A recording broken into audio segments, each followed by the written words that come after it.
सवाल ये हम पूछने जा रहे हैं, सबसे पहला सवाल हमारा ये कि क्या पत्थरबाजों की कौम होती है? क्या पत्थरबाजों को किसी खास धर्म से पेंट किया जा रहा है? सुधांशु त्रिवेदी जी। देखिए, जहां तक कौम की बात कहें तो एक बहुत साफ बात है, हर कौम को इस बात पे देखना चाहिए कि कोई समस्या सिर्फ उसी के यहां तो नहीं आ रही है। उदाहरण के लिए, अगर कुछ स्ट्रक्चर्ड घटनाएं वर्ल्ड वाइड एक ही जगह पे हो रही हैं या एक ही कम्युनिटी के साथ हो रही हैं, तो ये उनके लिए इंट्रोस्पेक्शन की बात है कि ये करना चाहिए। अब अगर पत्थरबाजी की घटना आपको गाजा में भी होती है और पत्थरबाजी की घटना कश्मीर में भी होती है, और ये आज से नहीं हो रही है, हमारी सरकार आने से बहुत पहले से हो रही है। श्रीनगर में, कश्मीर में कभी भी कोई जुमे की नमाज के बाद एक भीड़ निकलती थी पत्थरबाजी करते हुए, और जिस कदर आर्मी के ऊपर पत्थरबाजी करती थी। महबूबा मुफ्ती का प्रेस कॉन्फ्रेंस में बयान है इस बात पे कि साहब, जब आप पत्थर मारेंगे आर्मी वालों पे तो आप कोई डबल रोटी लेने नहीं जा रहे हैं कि बदले में आपको कुछ और मिलेगा। तो इसलिए मेरा यह कहना है कि इस बात को पूरी ईमानदारी से समझना चाहिए कि अगर कोई प्रॉब्लम कोई एक जगह पे आ गई है, अब वो प्रॉब्लम को रिकॉग्नाइज करने को ना तैयार हो, तो फिर वो प्रॉब्लम के साथ आपका आइडेंटिफिकेशन होने लगता है। यह आपकी जिम्मेदारी है कि आप उसके साथ अपना आइडेंटिफिकेशन ना होने दें। जैसे मैं एक उदाहरण के लिए कहूंगा, खैर वो उस विषय को आगे बात उठाएंगे जी। इसलिए मेरा कहना, आप जैसे एग्जाम्पल के लिए किसी का सर काट देना, ये सीरिया में भी दिखाई पड़ेगा, ये अफगानिस्तान में भी दिखाई पड़ेगा, और ये उदयपुर में भी दिखाई पड़ेगा, और वही नारा भारत की सड़कों पे दिखाई पड़ेगा, वही नारा बांग्लादेश में दिखाई पड़ेगा, और फिर वही नारा लीबिया और इजिप्ट में दिखाई पड़ेगा। तो मुझे लगता है इसके बाद दर्शक अपने आप समझ सकते हैं कि अगर कोई एक प्रॉब्लम है जो कि बहुत ज्यादा किसी के समाज में, विचार में, शरीर में फैल गई है, तो मुझे लगता है उन पे उनको विचार करने की जरूरत है। और ये बहस जब हम कर रहे हैं मुमताज आलम रिजवी साहब, तो चौमू की घटना सामने आई है, वहां भी पत्थरबाजी हमने देखी, संभल में हमने देखा था, दिल्ली में देखा था। फिर ये सवाल बड़ा मौजूद हो जाता है कौम की जब बात कही जा रही है। तो बहुत बहुत शुक्रिया अखिलेश भाई। देखिए, मैंने न जाने कितनी हेडिंगें निकाल कर रखी हैं कि जो पार्टियों बीजेपी कांग्रेस के दरमियान पत्थरबाजी, बीजेपी और आम आदमी पार्टी के दरमियान पत्थरबाजी, और ये वीडियो भी आप देखिए पत्थरबाजी करते हुए। तो पत्थरबाजी कोई ऐसी चीज़ नहीं कि उसको थोप दिया जाए, नंबर एक। नंबर दो कि सुधांशु जी दावा करते हैं कि हमने 370 ख़त्म करके कश्मीर में पत्थरबाजी रोक दी, तो हम इनको मुबारकबाद देते हैं, बड़ा अच्छा किया। लेकिन पूरे देश में पत्थरबाजी जो शुरू हुई, इसके लिए कौन जिम्मेदार है? कश्मीर में आप रोक दें तो मुबारकबाद के मुस्तहिक हैं, और अगर पूरे देश में पत्थरबाजी हो जाए तो फिर ये किसके हिस्से में जाएगा? ये बताएं क्यों ऐसा हो रहा है? कि एक ऐसी चीज अगर नजर आ रही सुधांशु जी, तो उसको कैसे आप जोड़ देंगे? देखिए, नेचुरल पत्थरबाजी दो प्रकार की होती है कि पत्थर कहीं पड़े हैं, 2 4 5 10 पड़े होंगे और फेंक दिया गया। याद करिए, दिल्ली की घटना हुई तो बाकायदा एक टेम्पो ट्रॉलर रखा हुआ था जिसमें पत्थर भरे हुए थे। याद करिए, दिल्ली के दंगे हुए तो आम आदमी पार्टी का एक कारपोरेटर था ना, जिसके छत के ऊपर पूरी एसिड वाटर की बोतलें भी थी। संभल में जब पुलिस ने ड्रोन से किया तो छतों पे अगर पत्थर रखे हुए हैं, ईंट पत्थर, इसका मतलब साहब वो नेचुरल रिएक्शन नहीं है, वो तैयारी के साथ किया जा रहा कार्य है।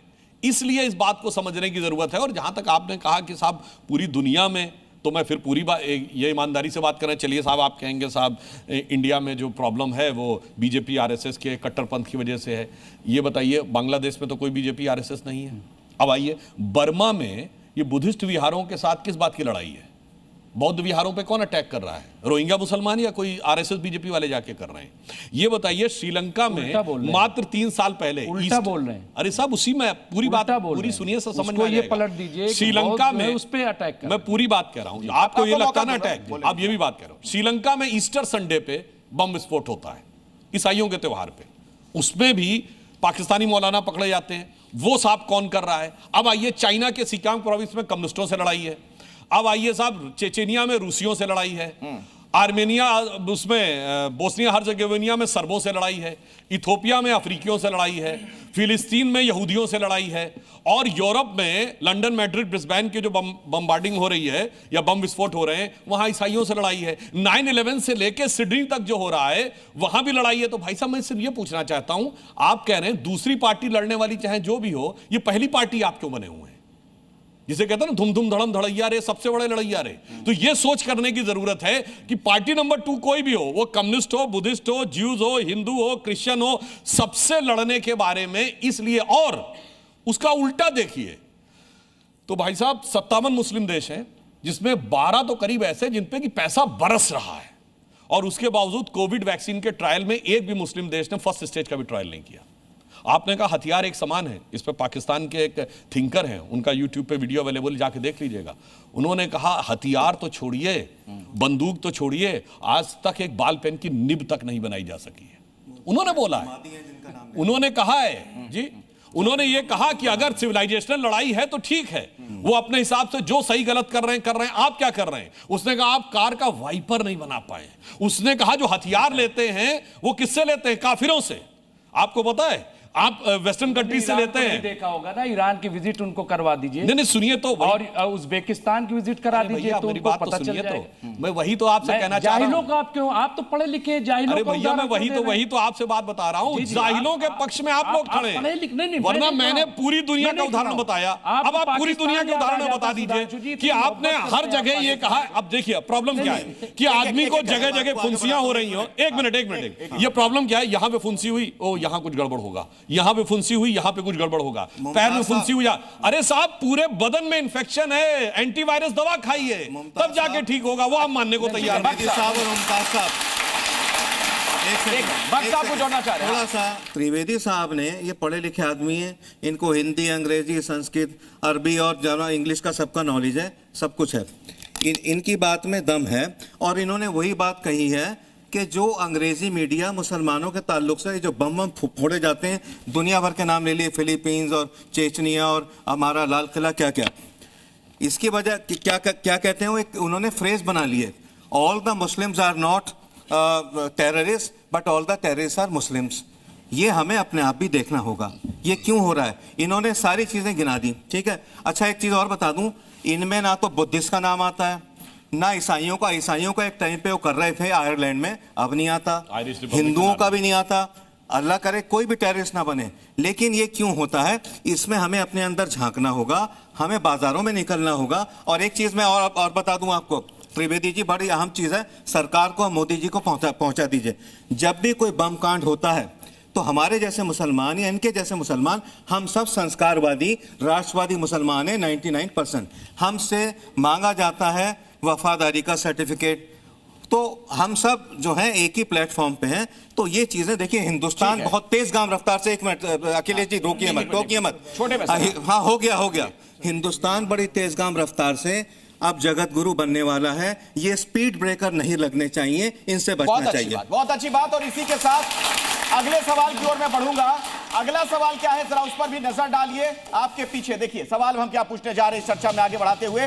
सवाल हमारा ये कि बांग्लादेश का नफरती एजेंडा भारत में कौन फैला रहा है, और इस पर मैं बहस को आगे बढ़ा उससे पहले मुझे लगता है कि रेहान का जो बयान है वो दर्शकों को सुनवा देना चाहिए। वो जरा आप सुनिए और उसके बाद हम बातचीत को आगे बढ़ाते हैं। भाई सारे भाइयों ने वीडियो देख ली होगी। भाई ये बंदा है भाई, हमारे नबी की शान में गुस्ताखी कर रहा था। भाई देख लो इसका क्या हाल हुआ, भाई जिंदा जला दिया भाई इसको। भाई मैं समझा रहा हूँ, हमारे नबी की शान में गुस्ताखी मत करो भाई, वरना तुम्हारा भी यही हाल होगा भाई, समझ जाओ भाई। इस तरीके के नफरती बयान अगर दिए जा रहे हैं, डॉक्टर सुधांशु त्रिवेदी, आप ही से मेरा सवाल है, फिर ये एजेंडा ऐसा लग रहा है कि जानबूझकर फैलाया जा रहा है, कोई बड़ी कॉन्स्पिरेसी है क्या इसके पीछे? देखिए, ये एजेंडा, ऐसे इक्के दुक्के लोग हैं, ये एजेंडा बहुत नैसर्गिक रूप से फैल रहा है।